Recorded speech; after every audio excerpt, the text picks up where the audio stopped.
Hi hello welcome to post 360. నేను మీ మురళీ రాపల్లి. ముఖ్యంగా social media ఉంది ప్రజలకు వాస్తవాలను తెలియచేయడం కోసమే, కానీ అవాస్తవాల్ని రుద్ది వాళ్ళపైన రుద్దటం కోసం కాదు. ఇది ఒక రకంగా చెప్పాలంటే చాలా తప్పు. ముఖ్యంగా చంద్రబాబు నాయుడు గారు ఒక జలాశయాన్ని ఓపెన్ చేశారు. అక్కడ వాటర్ హంద్రీనివా వాటర్ ఇవన్నీ ఓపెన్ చేసుకుంటూ వెళ్తున్నారు. వాటర్ పుష్కలంగా ప్రజలకు వెళ్తుంది. అది ఎవరు కట్టారు అన్నది పక్కన పెడితే ప్రజలకు వాటర్ వస్తుంది మాత్రం చంద్రబాబు నాయుడు గారు గవర్నమెంట్లోనే. ఆయన ఇలా స్విచ్ ఆన్ చేసి వాటర్ వచ్చిన తర్వాత మళ్ళీ నెక్స్ట్ మోటార్ పాడైంది. దాన్ని రీప్లేస్ చేసే క్రమంలో ఆ కొద్ది టైంలోనే చాలామంది ఫేక్ వార్తలు బయటికి తీసుకొచ్చారు. ఇలా నొక్కి ఎలా వెళ్ళిపోయాడు, ఆగిపోయింది, ఇలా చంద్రబాబు నాయుడు గారు అంతా ఇలాగే చేస్తారు, మంచి మిషనరీ పెట్టలేదు, ఇలా ఆయన వచ్చినప్పుడే వచ్చినాయి వాటర్, తర్వాత రావు, ఇంకా ఎప్పటికీ రావు, చుక్క వాటర్ అదంటూ చేశారు. కానీ దానికి సంబంధించిన ఎక్స్ప్లెనేషను ఇస్తున్నారు చూడండి ఈ ఎస్ఐ గారు. సోషల్ మీడియాలో ఎక్స్ ప్లాట్ఫామ్లో కొంతమంది హెచ్ఎన్ఎస్ఎస్ కెనాల్లో నీళ్లు ప్రవహించటం లేదు, నీరు ఆపేశారని చెప్పి తప్పుడు వార్తలు క్రియేట్ చేస్తూ ఒక సోషల్ మీడియాలో పోస్ట్ పెట్టడం జరిగింది. దాన్ని మేము గమనించి ఇమీడియట్లీగా ఆ కెనాల్స్ వరకు వెళ్ళి పరిశీలించడం జరిగినది. గత నెల 30వ తేదీన ఆంధ్రప్రదేశ్ ముఖ్యమంత్రి గౌరవనీయులు శ్రీ నారా చంద్రబాబు నాయుడు గారు వచ్చి జలహారతి ఇచ్చిన ప్రదేశంకి వెళ్ళి మేము గమనించడం జరిగింది.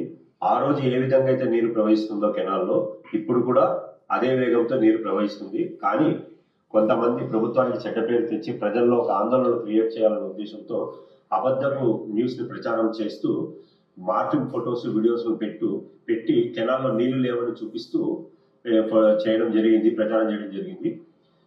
వీటిని ప్రజలు ఎవరు కూడా నమ్మద్దండి, ఆందోళన చెందొద్దండి. ఇది నీరు యథాస్థితిగా కొనసాగుతూ ఉంది ప్రవాహము. ఇటువంటి పోస్టులు పెట్టిన వాళ్ళ మీద ఖచ్చితంగా చట్టరీత్యా చర్య తీసుకుంటున్నాము. ఈ అబద్ధపు ప్రచారాలు చేస్తూ ప్రజల్లో అండర్స్ట్ క్రియేట్ చేయొద్దని ప్రజలందరికీ కోరుకుంటున్నాము. ఈ విధంగా ఎవరైనా అబద్ధపు ప్రచారాలు చేస్తూ తప్పుడు వీడియోలు, మార్కింగ్ వీడియోలు పెడుతూ ప్రజల్లో అశాంతిని రేకెత్తించకూడదు.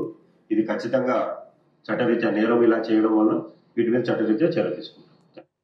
ఇది హంద్రీనివా సుజల స్రవంతి అది ఓపెన్ చేశారు చంద్రబాబు నాయుడు గారు. అయితే అక్కడ మోటార్ చెరిపోయింది అన్నది చంద్రబాబు నాయుడు గారు తన ప్రెస్ మీట్లో ఒప్పుకున్నారు. అది కొన్ని గంటల వ్యవధిలోనే రీప్లేస్ చేసి కొత్తవన్నీ మళ్ళీ ఫిట్ చేయడం జరిగింది. కానీ ఆ క్రమంలోనే చాలామంది అయిపోయింది అంటూ ప్రచారం చేశారంటూ చెప్తూ ఉన్నారు సార్. అబద్ధపు న్యూస్ ని ప్రచారం చేస్తూ మార్కింగ్ ఫొటోస్ వీడియోస్ పెట్టి కెనాల్లో నీళ్లు లేవని చూపిస్తూ ప్రచారం చేయడం జరిగింది. వీటిని ప్రజలు ఎవరు కూడా నమ్మద్దండి, ఆందోళన చెందొద్దండి. హంద్రీనివా ఎక్కడి వరకు ప్రవహిస్తుందో వాళ్ళకి తెలిస్తే చాలు. ప్రజలందరికీ ఈ విషయం తెలిసినా తెలియకపోయినా పెద్ద మ్యాటర్ లేదు. And one more thing, sir ఎందుకో టీడీపీ కండవ కప్పుకొని మాట్లాడుతున్నట్టు నాకు అనిపించింది.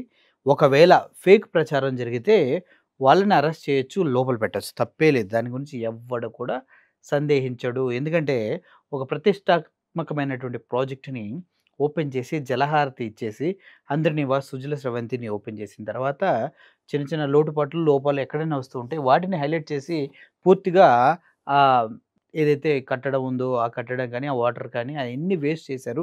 అవి రావట్లేదని చేయటం రాంగే, వెయిట్ చేయాలి. కానీ సార్ ఎందుకో డైరెక్ట్గా ఈయన కూడా బెదిరిస్తున్నట్టు. నీరు యథాస్థితిగా కొనసాగుతూ ఉంది ప్రవాహము. ఇటువంటి పోస్టులు పెట్టిన వాళ్ళ మీద ఖచ్చితంగా చట్టరీత్యా చర్య తీసుకుంటున్నాము. మరి చంద్రబాబు నాయుడు గారు ఏంటి సార్, నేను ఇంకో వీడియో నా దగ్గర ఉంది, ప్లే చేస్తాను మీకు. నేను వెళ్ళి ఓపెన్ చేసిన తర్వాత ఆగిపోయింది, మళ్ళీ మోటార్ మార్చారు, ఏ ప్రాబ్లమ్స్ రావా అని మాట్లాడారు. సార్ ఏమో ఆ గ్యాప్లో వెళ్ళినట్లేరు, ఆ తర్వాత వాటర్ వదిలిన తర్వాత మళ్ళీ మోటార్ మార్చిన తర్వాత వెళ్ళినట్టు. సార్ తప్పుడు వార్తల్ని ఖండించవచ్చు, కానీ ఆల్రెడీ చంద్రబాబు నాయుడు గారే డైరెక్ట్గా మోటార్ పాడైంది మళ్ళీ మార్చాము, దాని ద్వారా కొంచెం విరామం వచ్చిందని చెప్పారు. మరి దాని గురించి ఎందుకు మాట్లాడతారు మీరు? ఆ టైంలో పెట్టారేమో పోస్టులు, ఒకసారి ఆలోచించండి. రైతుల ముసుగులో వైఎస్ఆర్ కాంగ్రెస్ పార్టీ కార్యకర్తలు వచ్చి రాజకీయం చేయాలంటే మాత్రం కబద్దార్, జాగ్రత్తగా ఉండండి. మర్యాదగా చెప్తాను. మీరేమనుకుంటారంటే మీరు నేరాలు ఘోరాలు చేసి యువతులపైన వేసి తప్పించుకోవాలని ప్రయత్నం చేస్తున్నారు. ఎంత నీచంగా ఉన్నారంటే వాళ్ళు చూస్తే వీళ్ళు మనుషుల పశువుల మనం చెప్పలేని పరిస్థితి. కుప్పంలో మొన్నే ఇనాగ్రేట్ చేశాను. నేను అక్కడి నుంచి రాకమునిపే నేను వెళ్ళిపోతాను, నీళ్లు రావని మాట్లాడే పరిస్థితి వచ్చాను. ఒక పంపు 3 గంటలు టెక్నికల్ ప్రాబ్లం వచ్చింది. ఇమ్మీడియట్ గా పంపుని రీప్లేస్ చేశారు.